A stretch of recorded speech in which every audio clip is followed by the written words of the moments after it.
नमस्ते दोस्तों। आज हम थोड़ा सा चमत्कार के ऊपर बात करते हैं। लेकिन जिस तरह कुछ लोग चमत्कार दिखाकर लोगों का कन्वर्जन करवाते हैं, मैं उस तरह का कोई चमत्कार दिखाने नहीं आया हूँ, बल्कि आज हम यह समझने की कोशिश करेंगे कि चमत्कार का दार्शनिक स्वरूप क्या है और क्या वास्तव में चमत्कार संभव है। और अगर आप इस वीडियो में कोई चमत्कार देखने आए हैं तो आप अभी जा सकते हैं, क्योंकि यहाँ कोई चमत्कार दिखाया नहीं जाएगा। हाँ, लेकिन एक चीज़ ज़रूर देखने को मिलेगी, चमत्कार के पीछे का तर्क। कुछ लोगों को चमत्कार वाली बातें सुनना और बोलना इतना अच्छा लगने लगता है कि धीरे धीरे उसकी एक तरह की नशे जैसी आदत पड़ जाती है। लेकिन इन लोगों के चमत्कार मानने का भी एक बड़ा मज़ेदार नियम है। जब तक चमत्कार से उनका फ़ायदा हो रहा है तब तक वो चमत्कार है, लेकिन जैसे ही उसी चमत्कार से उनका नुकसान होने लगे, उनका विश्वास अचानक गायब हो जाता है। मान लीजिए कल आपके घर से 10,000 रुपये अचानक गायब हो गए। क्या आप यह मानेंगे कि यह तो भगवान का चमत्कार है? नहीं, आप सीधे पुलिस के पास जाएंगे और कहेंगे कि मेरे पैसे चोरी हो गए। और अगर कोई व्यक्ति आपको समझाने लगे कि नहीं भाई, यह तो भगवान का अद्भुत चमत्कार है, तो शायद आप उसे ही पागल समझेंगे। लेकिन जब बात किसी ऐसी घटना की आती है जिसे आप पहले से मानना चाहते हैं, तब वही व्यक्ति चमत्कार को बिना ज़्यादा सवाल किए स्वीकार कर लेता है। और यहाँ एक और मज़ेदार बात देखिए, एक हिंदू ये मानने के लिए तैयार हो सकता है कि हनुमान जी ने सूर्य को निगल लिया था, लेकिन वही व्यक्ति इस बात को स्वीकार नहीं करेगा कि मोहम्मद ने चांद के 2 टुकड़े कर दिए थे।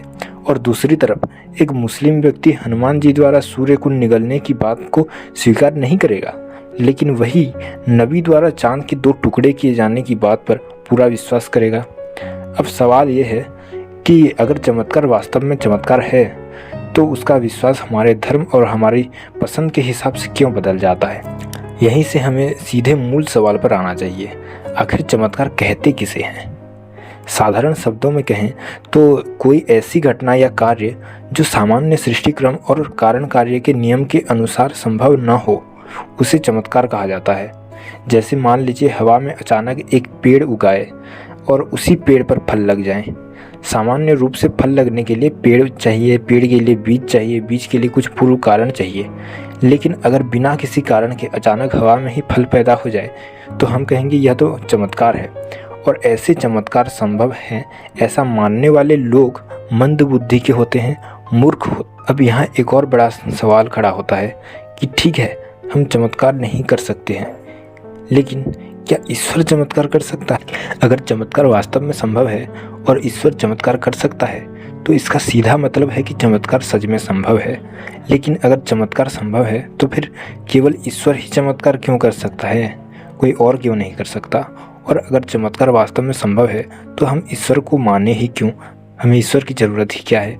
हम तो यह भी मान सकते हैं कि यह संसार बिना ईश्वर के चमत्कार से अपने आप बन गया। फिर ईश्वर को मानने की ज़रूरत ही क्या रह गई?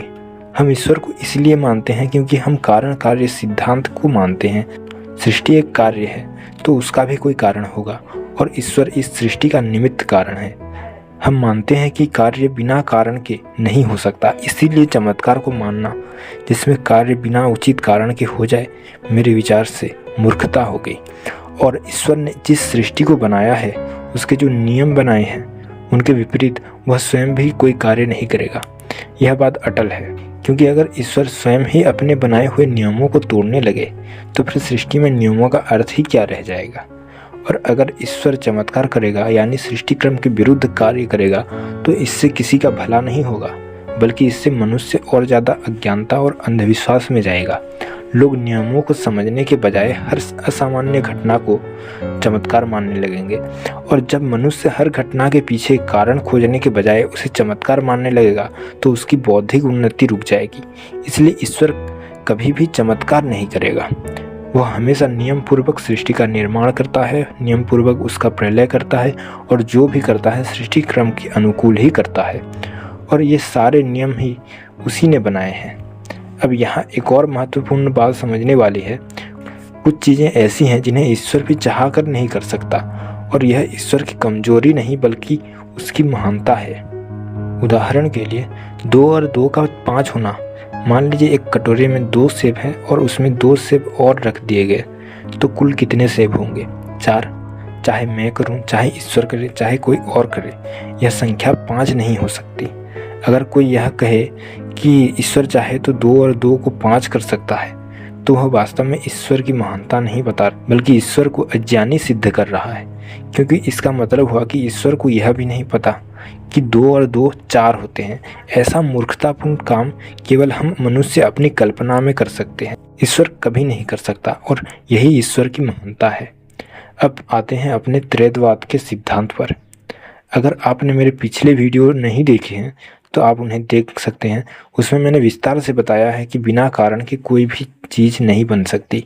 कोई भी चीज़ जब बनती है तो उसके लिए 3 कारण आवश्यक होते हैं: उपादान कारण, निमित्त कारण और साधारण कारण।